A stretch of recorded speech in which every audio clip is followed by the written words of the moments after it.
Hi, Katzcradul here with a quick kitchen quick tip.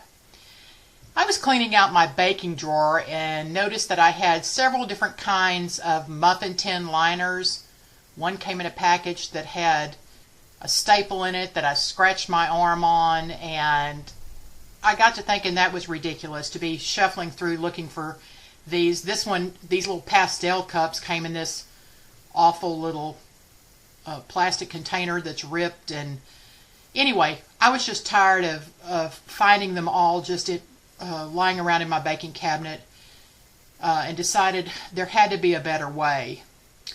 So I got this wide mouth pint canning jar and just decided to see if they would slip down inside there. Here's some little decorative muffin liners. And they fit just fine. They're nice and snug, but they were in the container, the plastic container they came in. Here's some floral ones. And I thought, okay, well, am I going to be able to get them out now? And sure enough, if you just run your finger along the side of the jar, they just come right out. So I got one of these plastic canning lids. Well, they're really not for canning, but they're for using on your canning jars.